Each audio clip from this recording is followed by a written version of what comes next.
السلام علیکم ورحمۃ اللہ وبرکاتہ۔ ایک نوجوان نے درویش سے دعا کرنے کو کہا۔ درویش نے نوجوان کے کاندھے پر ہاتھ رکھا اور بڑے جذب سے دعا دی، اللہ تجھے آسانیاں بانٹنے کی توفیق عطا فرمائے۔ دعا لینے والے نے حیرت سے کہا، حضرت الحمدللہ، ہم مال پاک کرنے کے لیے ہر سال وقت پر زکوٰۃ نکالتے ہیں، بلاؤں کو ٹالنے کے لیے حسب ضرورت صدقہ بھی دیتے ہیں، اس کے علاوہ ملازمین کی ضرورتوں کا بھی خیال رکھتے ہیں۔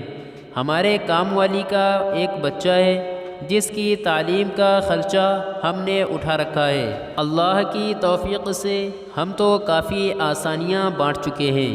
درویش تھوڑا سا مسکرایا اور بڑے دھیمے اور میٹھے لہجے میں بولا، میرے بچے، پیسے، کھانا، یہ سب تو رزق کی مختلف قسمیں ہیں، اور یاد رکھو رازق اور رزاق صرف اور صرف اللہ تعالیٰ کی ذات ہے، تم یا کوئی اور انسان یا کوئی اور مخلوق نہیں۔ تم جو کر رہے ہو اگر یہ سب کرنا چھوڑ بھی دو تو اللہ تعالیٰ کی ذات یہ سب کچھ فقط ایک ساعت میں سب کو عطا کر سکتی ہے۔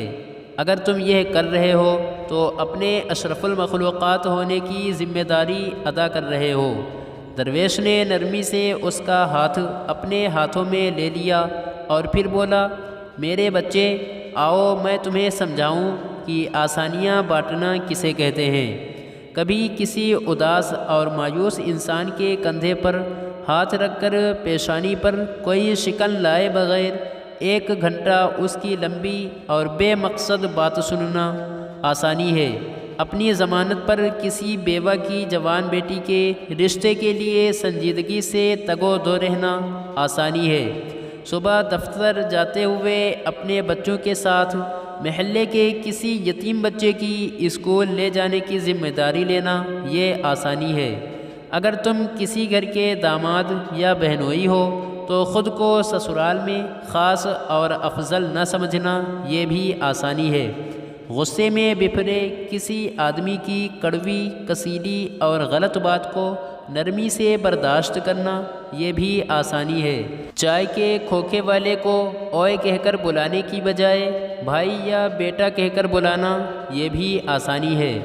گلی محلے میں ٹھیلے والے سے بحث و مباحثے سے بچ کر خریداری کرنا یہ بھی آسانی ہے۔ تمہارا اپنے دفتر، مارکیٹ یا فیکٹری کے چوکیدار اور چھوٹے ملازمین کو سلام میں پہل کرنا، دوستوں کی طرح گرم جوشی سے ملنا، کچھ دیر رک کر ان سے ان کے بچوں کا حال پوچھنا یہ بھی آسانی ہے۔ ہسپتال میں اپنے مریض کے برابر والے بستر کے انجان مریض کے پاس بیٹھ کر اس کا حال پوچھنا اور اسے تسلی دینا یہ بھی آسانی ہے۔ ٹریفک اشارے پر تمہاری گاڑی کے آگے کھڑے شخص کو ہارن نہ دینا جس کی موٹر سائیکل بند ہو گئی ہو، سمجھو تو یہ بھی آسانی ہے۔ درویش نے حیرت میں ڈوبے نوجوان کو شفقت سے سر پر ہاتھ پھیرا اور سلسلہ کلام جاری رکھتے ہوئے دوبارہ متوجہ کرتے ہوئے کہا، بیٹا جی، تم آسانی پھیلانے کا کام گھر سے کیوں نہیں شروع کرتے؟ آج واپس جا کر باہر دروازے کی گھنٹی صرف 1 مرتبہ دے کر دروازہ کھلنے تک انتظار کرنا۔ آج سے باپ کی ڈانٹ ایسے سننا جیسے موبائل پر گانے سنتے ہو۔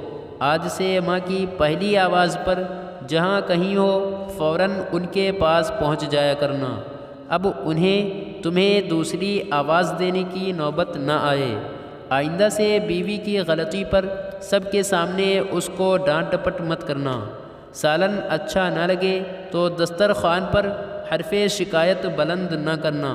کبھی کپڑے ٹھیک استری نہ ہوں تو خود استری درست کر لینا۔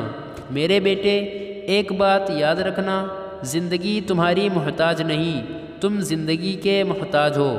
منزل کی فکر چھوڑو، اپنا اور دوسروں کا راستہ آسان بناؤ، انشاءاللہ تعالی منزل خود ہی مل جائے گی۔ آئیں صدق دل سے دعا کریں کہ اللہ تعالی ہم سب کو آسانیاں بانٹنے کی توفیق عطا فرمائے۔